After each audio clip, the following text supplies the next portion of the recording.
बंधू बाबांचं करायचं काय? खाली डोकं वर पाय. या बंधू बाबांचं करायचं काय? खाली डोकं वर पाय.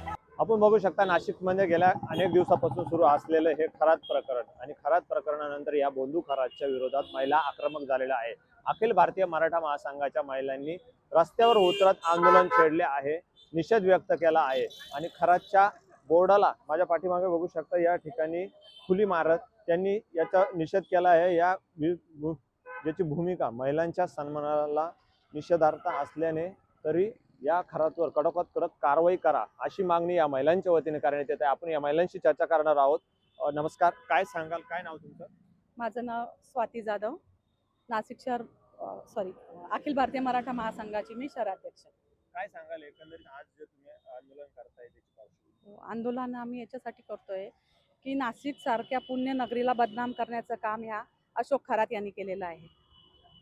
अगदी महिलांवर इतके अत्याचार करून, इतके घृणास्पद प्रकार करून त्यांनी जी काही नाशिक नगरी आमची बदनाम केली आहे। आज याच्यात बघितलं न्यूजमध्ये वगैरे तर सर्वीकडे नाशिकचं नाव हे आमचं धार्मिक क्षेत्र म्हणून प्रसिद्ध आहे, परंतु याच्यामुळे हे चुकीच्या गोष्टीसाठी ते प्रसिद्ध झालं आहे। त्यामुळे त्याचा आम्ही जाहीर निषेध करतो आणि त्याच्या जे आहे साथीदार जे सहभागी आहे त्यांच्यावर SIT मार्फत कडक कारवाई करण्यात यावी अशी आम्ही नाशिक शहराच्या वतीने आणि अखिल भारतीय मराठा संघाच्या वतीने आम्ही हे मागणी करतोय। यामध्ये काही राजकीय लोकांचा देखील हस्तक्षेप आहे, त्यांच्यावरती देखील आरोपी करून त्यांना कारवाई करण्यात यावी असं वाटतं? नक्कीच आम्हाला असं वाटतं आणि सर्वांनाच माहिती आहे की याच्यात कोण कोण सामील आहे। त्यामुळे तर जास्त काही न बोलता त्यांच्यावर कडक कारवाई करण्यात यावी आणि जेणेकरून असं कोणी धजावणार नाही, असं बाबा पण तयार होणार नाही किंवा त्या बाबाला अशी कोणी साथ द्यायला कोणी तयार होणार नाही। कारवाई होईल का वाटतं? कारवाई तर व्हायलाच पाहिजे, होईल, बाबाच्या पाठीमागची व्हायला तर पाहिजेलच, आमची अपेक्षा आहे। नाहीतर कडक आंदोलन करू, तीव्र आंदोलन करू आम्ही। तीव्र आंदोलन हो। काय नाव तुमचं? योगिता पाटील। काय सांगाल एकंदरीत नाशिकचं नाव खराब होतं या बोंधू बाबामुळे, तर एकंदरीत काय झालं पाहिजे नेमकं? या बोंधू बाबाला अशी शिक्षा दिली पाहिजे की पुढे असे कृत्य करणाऱ्याला सुद्धा लाज वाटली पाहिजे की असं कृत्य आपण करावं की नाही करावं। या नराधमाला चौकात उभं करून आणि त्याच्यात महिलांचा स्वाधीन केलं तर महिला दाखवतील त्यांचा रोष काय असतो। हा रावण नाशिकच्या नगरीत कसा जन्माला आला हेच कळेनासे झाले आहे आणि हे असे प्रकार जे होतात याला कुठेतरी आळा बसला पाहिजे, निष्पक्ष कारवाई झाली पाहिजे, कोणीही हस्त कोणाचा वर असू नये आणि जरी तो कुठलाही पक्षाचा असो काही असो निस्वार्थपणे याच्यावर कारवाई झाली। सगळ्यात श्रेष्ठ हा मानवता धर्म आहे। मानवतेच्या मागे जर तुम्ही एका स्त्रीला, जिला आपण माता म्हणतो, जननी म्हणतो, त्या स्त्रीला जर या अशा घृणास्पद नजरेने किंवा असे कृत्य होत असतील, गर्भवती महिलांना सोडलं नाही, तरुण मुलींना सोडलं नाही, असे जर कृत्य होत असतील, आज आपण कुठल्या सदीत चाललोय, 21व्या सदीत आहे, असे घडणं हे एकदम निकृष्ट दर्जाचे वर्तन आहे आणि मानवतेला लज्जास्पद करणारं वर्तन आहे। या बोंधू बाबाला कडक कडक शिक्षा म्हणजे फाशीच आहे। ही जर शिक्षा तात्परतेने आणि कोर्टामार्फत जे फास्ट ट्रॅक असतं त्या पद्धतीने जर दिल्या गेली तर त्याचा परिणाम समाजावर नक्की होईल आणि पुढे असे नराधम घडणार नाही असं मी इच्छा करते। आहात आणि आंदोलनात देखील सहभागी झाला आहात। काल कोर्टात हजर केल्यानंतर खरात यांची परिस्थिती बघितली तर एवढी सुरक्षा या गोष्टी कशासाठी, नेमकं काय वाटतं? काय आहे की आधी तर मी ह्या घटनेबाबत नाशिक पोलिसांचे अभिनंदन करते की त्यांनी योग्य ती पावलं उचलून एका नराधमाला शिक्षेपर्यंत नेलं आणि ज्या तक्रारी आपण जर का हे सगळं पाहिलं घटनाक्रम तर याविरुद्धच्या तक्रारी खूप दिवसांपासून होत्या, पण ते कुठेतरी त्याला राजाश्रय मिळतोय असं त्याला स्वरूप दिलं होतं। नाशिक पोलिसांचं अभिनंदन याच्यासाठी। कौतुक करताय, परंतु या घटना घडत होत्या या अगोदर देखील काय अनेक कुजबूज होती, परंतु तेव्हा कारवाई झाली नाही, याच्यावर काय तुम्हाला काय वाटतंय?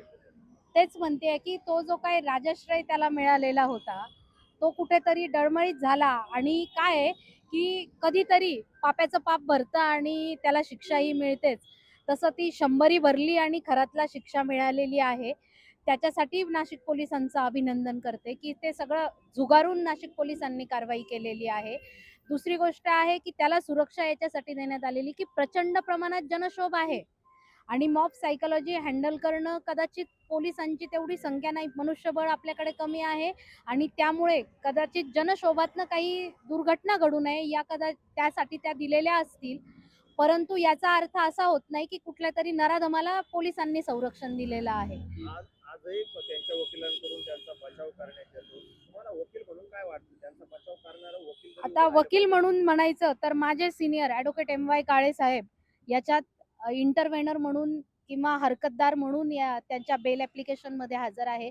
एका अर्थाने आमचं जे ऑफिस आहे, MY सर माझे गुरु आहेत आणि एका अर्थाने आम्ही सुद्धा त्या याच्यामध्ये सामील आहोत. आम्ही सुद्धा त्यांच्या बेल ॲप्लिकेशनमध्ये हरकतदार म्हणून हजर आहोत आणि त्याला बेल मिळू नये याचा आम्ही कायदेशीर तरतुदींच्या आधारे पूर्णपणे प्रयत्न करणार आहोत. काय नाव तुमचं? अनिता भांबरे. काय सांगाल एकंदरीत हा ठराव जो आहे त्यांनी इतके दुष्कृत्य केलेले आहे, त्याच्यानंतर काय शिक्षा झाली पाहिजे? गेल्या 21 वर्षापासून हा नराधम, त्याचं ऑफिस इथंच आहे, आम्ही त्याच्या ऑफिसच्या समोरच आंदोलन करतोय. त्याने जे पाप केलेलं आहे, जे कृत्य केलेलं आहे, तर आमची सर्व महिलांची आणि अखिल भारतीय मराठा महासंघाची एकच मागणी आहे की त्याला फाशी द्यावी, मोठी शिक्षा द्यावी. नाही दिली तर आम्ही याच्यापेक्षा मोठं आंदोलन करू. एकंदरीत काय सांगाल, जी घटना घडलेली आहे नाशिकमध्ये, अनेक जणांचा, अनेक शेतकऱ्यांचा बळी घेतला या व्यक्तीने प्रॉपर्टीसाठी, काय वाटतं? आपल्या भारत देशामध्ये स्त्री जातीला जो देवी देवतांचा मान दिलेला आहे, पूर्ण जगात फक्त आपल्या हिंदू धर्मामध्ये स्त्री जातीला देवी देवतांचा मान आहे. तर ह्यांनी पूर्ण भारतातल्या स्त्री जातीचा अपमान केलेला आहे. तरी अखिल भारतीय मराठा महासंघाकडून महाराष्ट्राचे मुख्यमंत्री व राष्ट्रपतींना व पंतप्रधानांना आमची मागणी राहील का ह्याला लवकरात लवकर फाशी देण्यात यावी, तेव्हा भारतातल्या प्रत्येक स्त्री जातीचा हा स्वाभिमान राखला जाईल. स्त्रीचा अपमान झाला, परंतु या ठिकाणी फक्त प्रॉपर्टी कमावण्यासाठी लोकांचा नरबळी असेल, अनेक या घटना घडून आणल्या यावेळी. परंतु आता ज्या घटनांना समोर आल्या त्या लोकांना कशा प्रकारे न्याय मिळून जाणार? 1,00,000% लोकांना न्याय भेटणार, कारण की पोलीस प्रशासन नाशिक शहराचा असो का महाराष्ट्राचा असो त्याचे पूर्ण काळे कारनामे बाहेर काढणार आणि सर्व लोकांना महाराष्ट्राच्या नाशिक जिल्ह्यातल्या समोर आणणार का ह्याचे काळे कारनामे, प्रॉपर्टी कुठून लोकांना नरबळी देऊन त्यांनी जी प्रॉपर्टी केलेली आहे, तर ह्याच्यावर निश्चित त्याला दंडात्मक कारवाई होणार. भूमिका कशी असेल आंदोलनाच्या?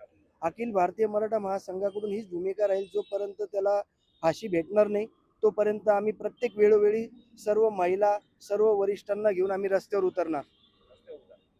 त्याने स्त्रीचा वापर फक्त पैसा म्हणून केला. आज स्त्रीला जवळ करून त्याने पैसा कमवला, त्याने बाकी काही कमवलं नाही. म्हणून आमची खरंच महिलांची एक मागणी आहे. एक तर मी तर म्हणेल पहिले महिलांच्या स्वाधीन करा, आम्ही ठरवू आम्ही त्याचं काय करायचं. कारण त्याने अन्याय अत्याचार आमच्यावर केलेले आहेत, आमच्या महिलांवर, भगिनींवर केलेले आहेत.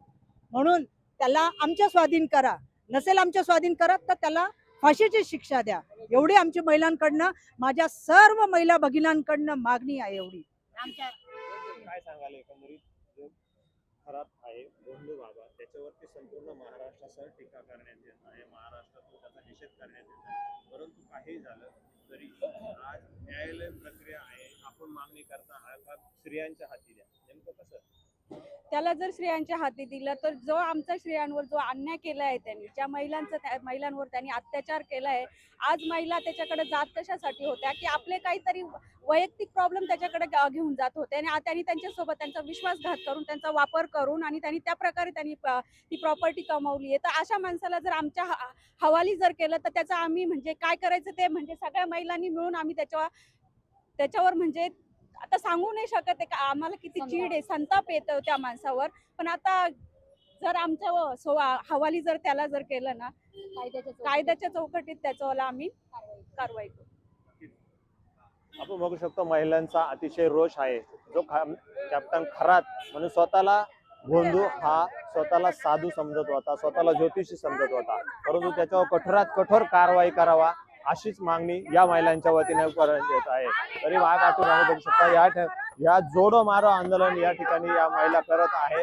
याची लागल ती परिस्थितीत याला सुटका नाही असं या ठिकाणी महिलांनी सांगण्यात येत आहे. त्याच्या फोटोला जोडे मारून त्याचा जाहीर निषेध करण्यात येत आहे. नाशिकच्या महिला देखील आक्रमक झालेल्या आहे. संपूर्ण महाराष्ट्रासह या थराचा निषेधच करण्यात येत आहे. कायद्याच्या चौकटीत बसून याला फाशी द्यावी अशी मागणी या महिलांच्या वतीने करण्यात येत आहे. नाहीतर आमच्या हवाले करा, आमच्या ताब्यात द्या, आम्ही याचं काय करायचं ते करू. कायद्याच्या चौकटीत बसून याला सर्व महिलांना न्याय देऊ. महिलांचे दुष्कृत्य करत या व्यक्तीने अतिशय निकृष्ट दर्जाची पिळवणूक, महिलांचे शोषण केलेले आहे. तरी याच्यावर कठोरात कठोर कारवाई करावी अशी मागणी यावेळेस महिलांच्या वतीने करण्यात येत आहे. कॅमेरा पर्सन गोरखसह अमोल जाधव, नवराष्ट्र, नवभारत, नाशिक.